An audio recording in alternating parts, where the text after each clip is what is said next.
வெளியில் உள்ள ரயில் நகரில் ஒரு மாத சங்கம் இருக்குது. நாங்கள்லாம் இங்கே உள்ள லேடிஸுக்காக அடிக்கடி வந்து ஆன்மீக டூரு எல்லாம் போயிட்டே இருக்கோம்.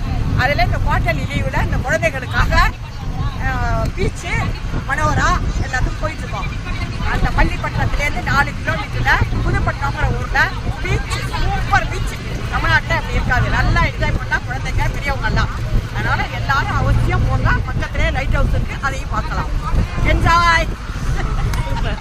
மொத்தம் நாங்கள் 25 பேர் போனோங்க. குட்டீஸ்லேருந்து பெரியவங்க வரையும் எல்லோரும் சேர்ந்து ஜாலியாக என்ஜாய் பண்ணோம். இந்த ட்ரிப்பை எங்களால் மறக்கவே முடியாது. ஆன்ட்டி சொன்ன மாதிரி இந்த இடம் ரொம்பவே சூப்பராக இருந்துச்சுங்க. ஒன் டே ட்ரிப் பிளான் பண்ணுறவங்க கண்டிப்பாக இந்த இடத்த மிஸ் பண்ணாமல் போங்க. நாங்கள் திடீர்னு பிளான் பண்ணி நேற்று போனாங்க.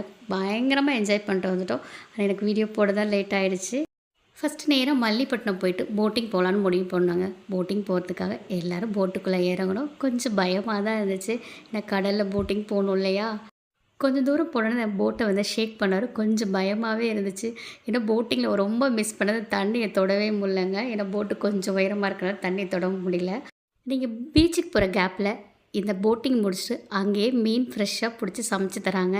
நீங்கள் சொல்லிட்டீங்கன்னா நீங்கள் பீச்சில் போய் விளாண்டுட்டு இங்கே சமைச்சி வச்சுருவாங்க. நீங்கள் வந்து சாப்பிட்டுட்டு தெம்பாக நீங்கள் லைட் ஹவுஸ் பார்க்கலாங்க. அப்படி தான் நாங்களும் போனவங்க எல்லோரும். நான்வெஜ் சாப்பிட்றவங்களாம் சாப்பிட்றதுக்கு சொல்லிட்டு போயிட்டாங்க. நாங்கள் வெஜிடேரியன் புரட்டாசினால வீட்டிலேருந்து சாப்பாடு கட்டிட்டு போயிட்டோம்.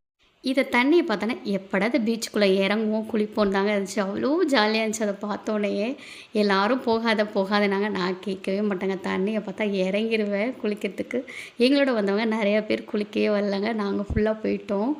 கொஞ்சம் தூரம் போனோம். ஆனால் ரொம்ப ஆழமும் இல்லை, அலையும் ரொம்பலாம் அடிக்கலாங்க. சூப்பராக என்ஜாய் பண்ணலாம். எவ்வளோ நேரம் விளையாண்டாலும் இந்த தண்ணியில் டைம் போகிறதே தெரியாதுங்க. எல்லோரும் கூப்பிட ஆரம்பிச்சிட்டாங்க, வாங்க வாங்கன்னு. இன்னும் கொஞ்சம் நேரம் இருங்க அப்படியே சொல்லி எக்ஸ்ட்ராவும் ஒரு 1/2 மணி நேரம் விளையாண்டுட்டு வந்துட்டாங்க. இந்த சாட்டர்டே சண்டே உங்கள் பசங்களை கூட்டிகிட்டு கண்டிப்பாக இந்த இடத்துக்கு போங்க. சேஃப்டியாக நம்ம பீச்சில் என்ஜாய் பண்ணலாம். பீச்சில் நல்லா விளையாண்டு வந்தோடனே செம்மையான பசி வந்துருச்சு. வெளியே எதுவும் சாப்பிடக்கூடாது. அதனால் நம்ம கொண்டு வந்த ரைஸை மட்டும் சாப்பிட்டுட்டு லைட் ஹவுஸ் சேர ஆரம்பிச்சிட்டோம். இந்த சாப்பிட்ட வீடியோவில் நல்லா எடுக்க முடியலங்க. லைட் ஹவுஸ் போய் பார்த்தா 2 கண்ணும் பத்தாதுங்க அந்த இயற்கையை ரசிக்கிறதுக்கு. செம்ம சூப்பராக இருந்துச்சு. என் பசங்க வரலங்க, நான் மட்டும்தான் போனேன். கண்டிப்பாக இந்த இடத்துக்கு இன்னொரு தடவை என் பசங்களை கூப்பிட்டு நான் போவேன். சூப்பராக என்ஜாய் பண்ணிவிட்டு அங்கேருந்து கிளம்பியாச்சுங்க. எல்லோரும் சேர்ந்து ஒரு ஃபோட்டோ எடுத்துக்கிட்டோம் ஞாபகார்த்தமாக. இந்த வீடியோ பிடிச்சினா மறக்காமல் பாப்பிஸ் கிச்சனுக்கு லைக் பண்ணுங்கள், ஷேர் பண்ணுங்கள், சப்ஸ்கிரைப் பண்ணிடுங்க. Thank you, bye bye.